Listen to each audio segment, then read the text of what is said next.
everybody. I'm Rana from the Great Reptiles. And something that I have noticed by working in our business with my dad is that sometimes we'll see a snake, this remarkable snake with a pattern you have never seen before. And you see the snake and you know this is going somewhere. It's a small snake right now, Not a lot of breeders are working on it, just a couple, but this is gonna be something. People are going to eat this up once they find out about it. So you want in. So it's a male. You find a male snake, right? You'd say it's about $6,000, right? Because it's just starting out, so of course the price will be high. And you decide this is something worth investing in. So you purchase the male snake, and so you now have the baby, like 600 grams, and it'll take about 6 months to a year to size it up into adults so you can breed. So you have the snake as a baby, and you're like, this is gonna be amazing. This is gonna be worth those $6,000. And then you size it up, but then you notice something. Within a couple of months of purchasing the snake, you notice, hey, the price, more people are working on it. Amazing, it's gaining traction, it's going, and oh, I've made the right choice. This is going somewhere, it's gonna be amazing. And you have all these plans of the snakes you're gonna put it with, and you're so excited. You're like, yes, I was right, I knew it. But then a year passes, and now the snake's an adult. So now you're playing it with all your females, and you are so excited to get all these babies, these amazing projects with this amazing new breed. You're like, I'm gonna make it, it's gonna be amazing. But then you check online, and you see that this $6,000 snake now costs $4,000. And you're like, hey, okay, more people are working on it, so the price goes down, right? That makes sense, supply and demand. The more supply you have, the demand goes down a little bit, right? So the prices drop a little bit too, to make room for that new supply and demand. That's business. Alright, $4,000, not bad. That's still something, that's still money. This is gonna work, this is gonna be great. So now, a couple of months passed, you have babies. Congrats. So, with this new babies, you check the market again, and you know something. It's gotten big now, everyone's working on it, and the big breeders have started working on it too. Great, more people will want my snakes now, the business is going to be booming. But then the bigger breeders decide, you know what, I want to make some money. So they have to price what was originally a $6,000 snake turned into a $4,000 snake, and it's now a $2,000 snake.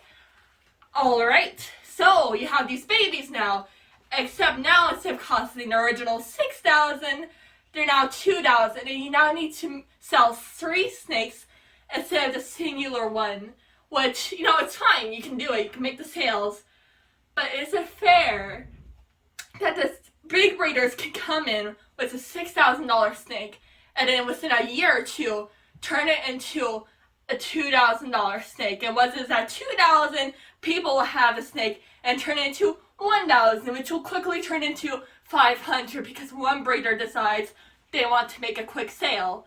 Which, they're big breeders. They don't need to have the $6,000 snake because they know they're already big. They've made it already. They can have $500 snakes and have a ton of sales because they've already made it. They have nothing to lose. They're not going to lose money because they're going to make the sales. But the small breeders, they're going to lose money because, they're starting out. Not everyone's going to be like, oh, look at this. This breeder now has a snake. I'm getting it.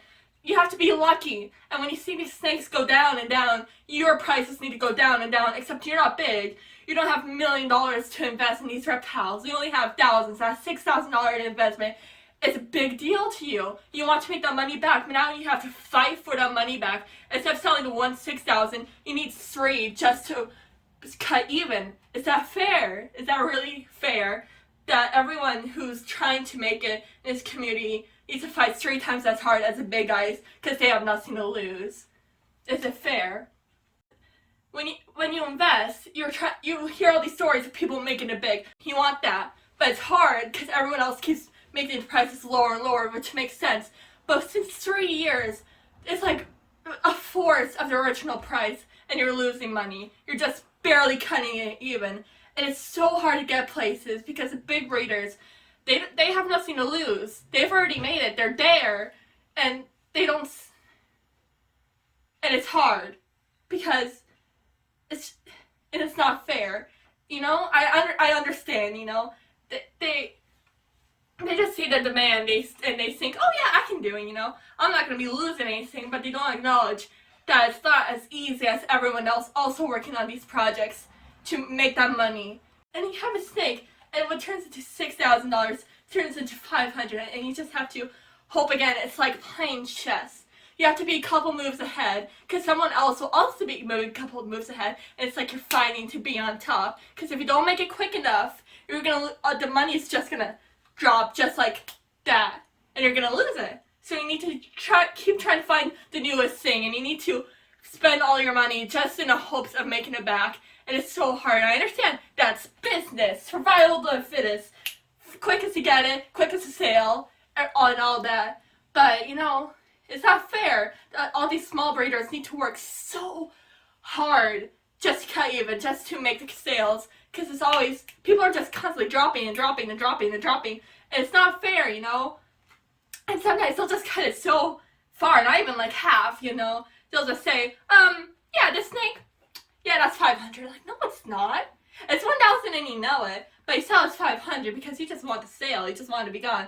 But it affects everyone else, Because when you look in the market and you see a $1,000 snake, but next to it is a $500 snake, what are you going to get? Of course you're going to get the $500 snake, because who wants to spend 1,000 when you can spend 500? But then the breeders see that and they're like, well, now I need to make it 500. And then the bigger breeder will see that 500, decide, that's 300 now, and now it's lost all this value. And you'll move on to the next project, and the same thing will happen over and over and over.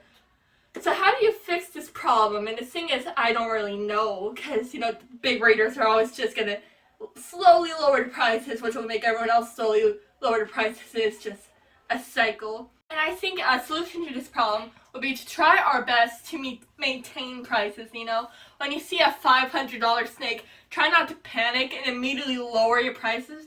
Maybe you should just stand your ground. Like, this snake, I know, has value. It's an amazing snake. I will not reduce my price to 500 because this person in the back has also done that. I think we should try to just maintain the prices and not just freak out when bigger breeders lower the prices. I think we should fight to have value in the snakes we have value in.